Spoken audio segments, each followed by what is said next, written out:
It is my pleasure this morning to introduce our speaker, although for most of you she doesn't really need an introduction. She is a longtime beloved member of this spiritual family. I first met her 6 or 7 years ago when I was teaching a writing seminar at Asilomar, and she walked in and I thought, why is a teenager coming to my writing seminar? Should I tell her you need to be 18 or older to attend? I thought, no, we'll just let it ride. And then afterwards she introduced herself to me, and I'm thinking, here is this brilliant, energetic, glowing young woman. Where are you from? And she said, Fremont. And I said, of course you are. Of course you're from Fremont. Where else could you be from? So even though she has moved to another part of the country, she is still very much in our hearts, and she is a nationally sought-after, highly paid speaker and trainer.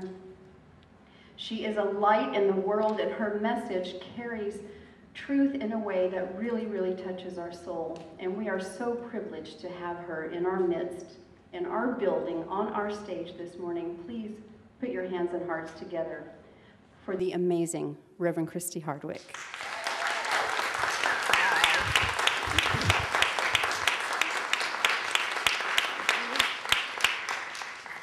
Wow. Between Penny and Dr. J, Dr. Cynthia, Christine, Scott, are we done? Okay. I don't think there's anything to add here. Wow. What a beautiful morning. I am so happy to be here with you. I love being here. And here is with you in your hearts. It doesn't matter if it's this building and another building that it will be the next time that I'm here. I just love being with you. This morning, the title I chose was Waters of Living Grace. And what I had in mind was that song. And so I need a little help here because I don't have music with me.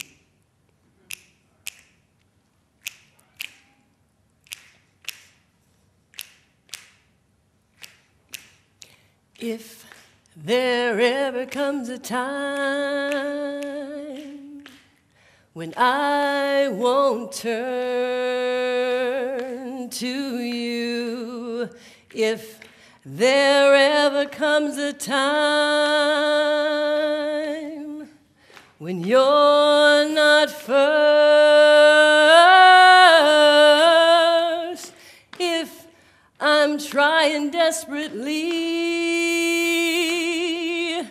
to quench my own thirst, lead me to your waters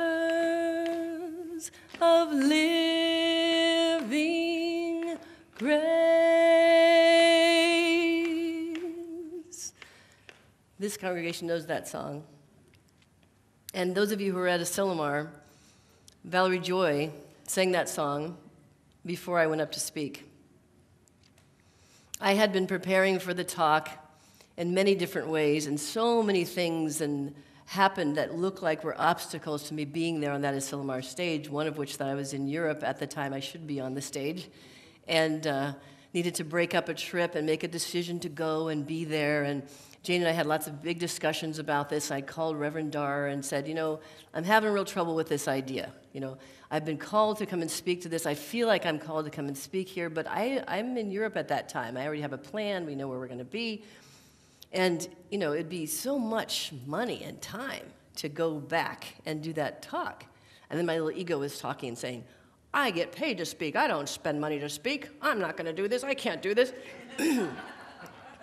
And she said, okay, let's think this through together. So it was a beautiful opportunity for me to do many things at once. So the invitation came, and I said, absolutely yes. And then I started to think it through and decide how I was going to get it done. And then it didn't fit into my plans, and I said, how did that happen? This is not convenient. I was planning to be somewhere else, and this doesn't work out for me.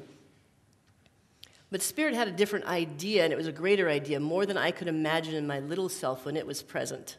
And it said, you will be there, and you will speak, and you will make it work, and it will work out somehow. So I listened, and I just did it, and I went. So Jane and I spent some time in Paris together, and it was beautiful. We had a great time. I left there, flew to Asilomar, and arrived to give this talk. course, I'd been on so many different time zones. I lived in the East Coast. I was in Paris. Then I came to Silomar in California, a little bit goofy. So I said to the people who were my mentors for the talk, I said, please make sure that I get up that morning. And I wake up. And what's interesting is they changed my talk to the evening. And I was all geared up to be able to get up in the morning and get this talk done. And then it was evening. I said, oh, no, because then I'm really completely turned around. And I said, well, I'll take a nap and it'll be good. So I'm at Silomar. I'm standing there in the audience singing. And Mary Jo, I think it was Mary Jo, came to me and said, honey, I think you're supposed to be back there if you're talking tonight. They were singing something fun. I was clapping my hands. I was having a good time. I was there rocking out with everybody and singing.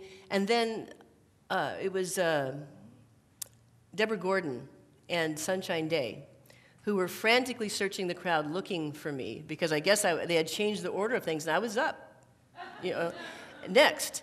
And so I hear this, Christie! Somebody screaming, and I'm dancing, singing, and everything.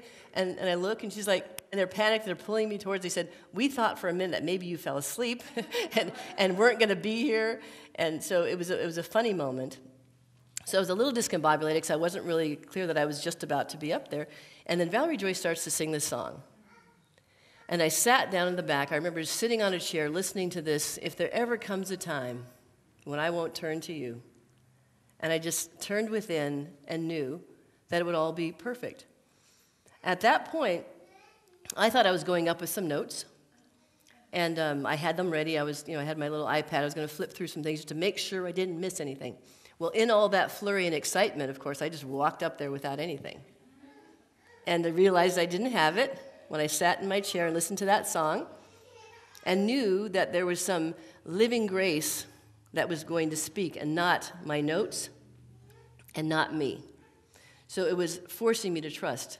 The other thing that happened was that I couldn't imagine why it was so important for me to be there. Two things happened that helped me understand that there is a greater thing that knows more than what we know in our small minds sometimes. So there I was in a Silomar in Monterey, and my best friend's husband was fighting for his life in a hospital 3 minutes away. I did not know that's where he would be. I did not know he would be there. When I arrived and learned that, I was in between the talk and the 3 days I was there. I was with my best friend holding that space with her. I would have never been there. I would have had to make the decision to come across the country. The second thing that happened was when I gave the talk, not knowing why it was I needed to say some of the things I needed to say and how it came to be. Afterwards, there was no less than 100 people who came up to me over a period of 2 hours to explain to me what difference those words were going to make in their life going forward.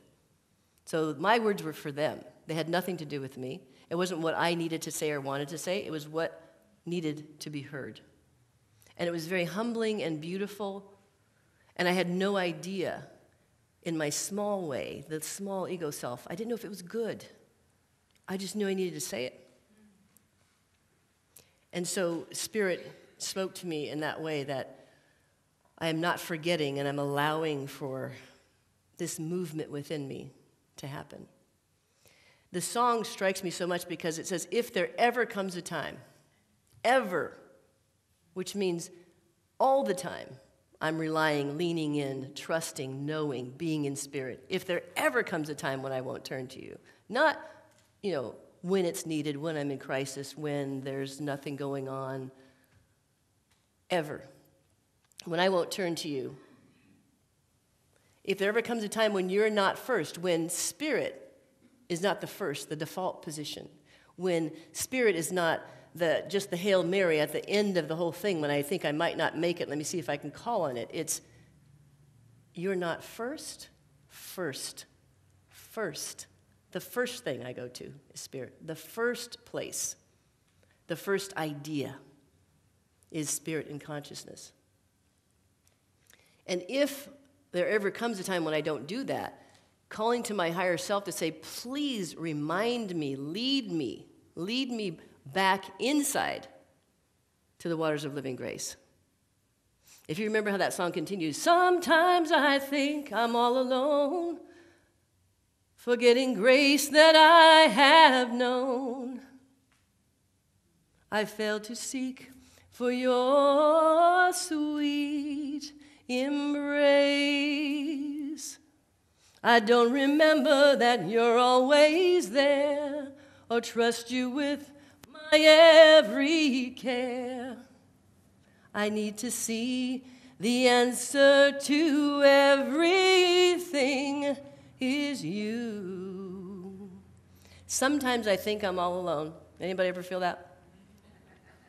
Forgetting grace that I have known. We sometimes sing to Spirit a different kind of song like, what have you done for me lately? Do, do, do, do, do, do. You know, instead of remembering, right? Grace that I have known just yesterday, just last week, just an hour ago. All was well in my world. Something changes and all of a sudden I forgot that grace that I have known. And it's just giving me an opportunity with that challenge in front of me or whatever is showing up to say, remember me, remember the big U, the big S. Remember me. Forgetting grace that I have known. I fail to reach for your sweet embrace. When we have something happen in our lives or something's not happening in our lives, whichever it is, we go to our intellect, we go to our friends, we go to other things, we go so many places, we go to the internet, we go someplace other than inside. Instead of reaching for that sweet embrace immediately, as if it's only to be used in emergency situations, as if it's only for special occasions, rather than that it is holding us at all time, as us, in us, and through us, and our recognition of it is all that is being asked of us. If there ever comes a time, sometimes I think I'm all alone. And the other verse that goes on, I make things harder than they need to be. Believing everything depends on me. Remember that line? Believing everything depends on me. The only thing that depends on you, the only thing that depends on us, is our willingness. Our willingness is the only thing that depends on us. Absolutely everything else is Spirit itself. The source of life, love, beauty, peace, joy, wisdom. The only thing we're required to do is be willing. Be willing to allow it to have its way and to move through us. The idea that the greatest thing that I can do is say yes to you. What do you say yes to in Spirit in that song? The greatest thing that I can do is say yes to you. Say yes. When you are in Spirit and when you allow yourself to go inside, what you're aware of is your calling to those attributes of God, of Spirit itself. When you allow yourself to go first inside, you are aware of love and light and power and peace and truth and beauty and joy. That is what is there in you, as you, and through you. And when you go there first, everything you do and say and think is from that place. Where else would we want to be? If there ever comes a time when I won't turn to you, is there anything in your life that you think that you can handle and you don't need that Spirit that is you handling it with you? We think sometimes that we can separate ourselves. We have this idea of duality and separation, and we think, okay, I got help through that one, but now I'm handling this one. And I'm doing this and I'm doing that. And it's really a discipline that we are beginning to have, and I know that I'm beginning to have, to give all the credit where it belongs, which is when I am in alignment with the thing itself, when I am in alignment with Spirit, that is where the good is. Because the good is it itself. Only then, when I think that I am doing something, when I am powering through, when I'm using just my intellect, when I'm using my resume, when I'm doing any of those kind of things, the thing I'm doing is so small compared to what's possible when I let it flow through me. The thing I'm doing is so small.